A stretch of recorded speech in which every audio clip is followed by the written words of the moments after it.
Welcome to ABC 4 News at 10. I'm Glenn Mills. And I'm Emily Flores. We thank you for joining us. We do begin tonight with a shooting in Salt Lake City. This all happening at 17th South River Park. That's on 17th South near 11th West.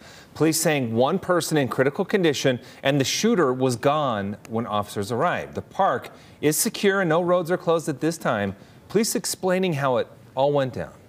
Someone on a bike actually came up to the parking lot here and started shooting. The suspect then turned from the parking lot and started shooting into a crowd.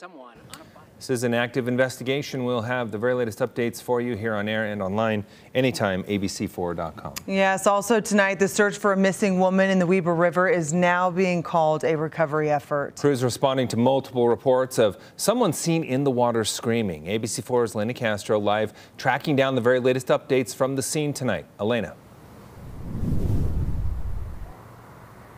The calls came in around 5:40 this afternoon. Different reports saying that someone had fallen into the river and was calling out for help. The search is now being referred to as now a recovery. And it's been confirmed that it is a woman in her 20s, but no other identifying factors have been given at this time. The Weber River spans 125 miles, and it's believed that the woman fell in near the south end of the river. Weber Fire District Deputy Chief David Reed has been working with agencies, giving what information he can. In a period of about 5 to 7 minutes, they actually received 3 or 4 911 calls that reported seeing someone in the water. Teams are still out here, but this is no longer a search and rescue. There were about 10 to 12 different agencies. It's since been scaled back.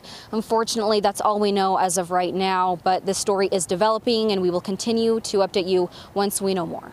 Reporting live in Weber, Elena Castro, ABC4 News.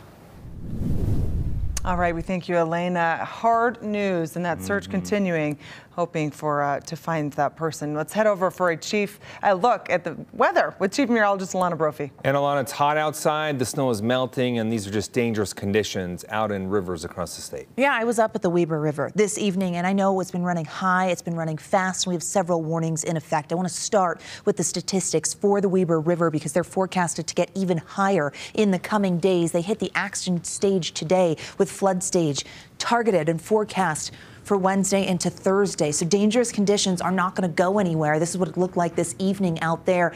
You can see near Plain City at the banks of the river, just barely staying in between there. We know several areas acting as catch basins, including some farmers' lands. As we take a look at Bear Lake, this gives you an idea. People sandbagging in that area. Garden City actually added to the flood warnings tonight. You can see several areas underneath the flood warnings. They are blinking. That includes Ogden River, Sevier River, Immigration Creek, which we already saw flood, the Sevier River, and as we zoom in, you get a pretty good idea. Immigration Creek there at Lower Weber, Little Bear River up towards Paradise in Cache Valley, also seeing that aerial flood warning for Garden City. What you see in that green in northern Utah is a flood watch. That's for the backside of the Wasatch for East Creek Canyon. Thistle Creek under an advisory, Sevier River under a warning. So many of our Utah waterways dealing with very high conditions, significant rises in other places that are not underneath that flood messaging include the Bear River, Blacksmith Fork, Spanish Fork Canyon, Chalk Creek. We know these areas have seen big rises over the last couple of days, and that's due to the warmth.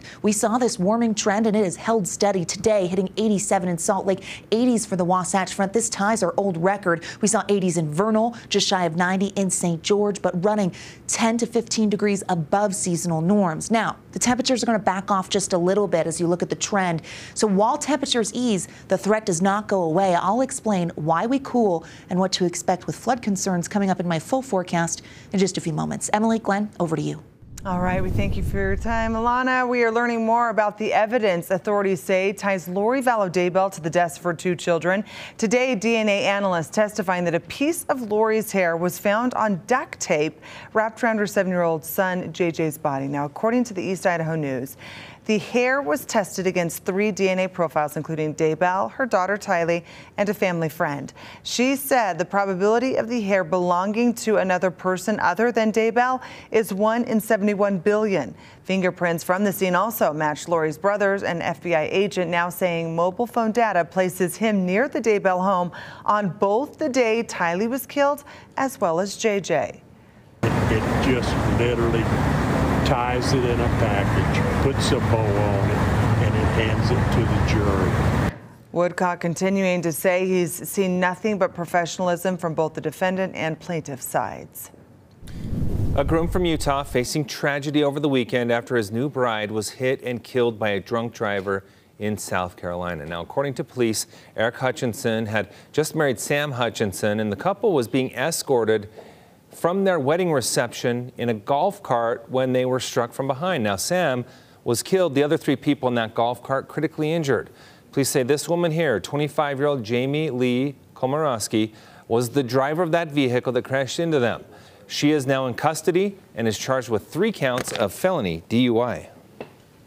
And a complaint against the state of Utah filed today by the Sykes-McAllister Law Offices saying the state, along with various parole and corrections departments, are failing the citizens of Utah by letting offenders out of jail early on parole without monitoring them properly. As a result of these early paroles, the complaint says these offenders were given the opportunity to do whatever they'd like, including harming others. One plaintiff is Bethany Smuckler and her husband, Clarence Newman. The couple was assaulted in their own home after Am and Jacob broke into their home and then set it on fire last year. Now, the complaint says Am and Jacob was released from prison early by Utah Board of Pardons and Parole with the knowledge that he would not be properly supervised by adult probation and parole.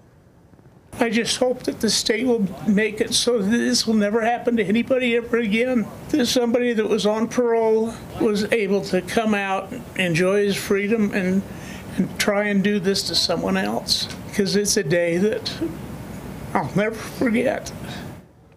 And there are 6 people suing with the expectation that more will reach out now the complaint is failed. Today, Utah launching a new statewide incentive program to reduce the amount of water we use on our lawns. Utahns who replace grass with drought-resistant landscape will get paid to do that. The state approving $10 million for the program this year. So you'll get $3 for every square foot of land you swap out. Governor Cox hoping this encourages everyone to make the change. He says even though we've had a wet winter, it's still important to conserve water. We desperately want this to be a place where our kids and grandkids can live. And the only way we're going to be able to do that is if we're smarter about the way we're using water. To learn more, to apply for the incentive, just head to the website at the bottom of the screen you see right there. Stay with us. We'll be right back.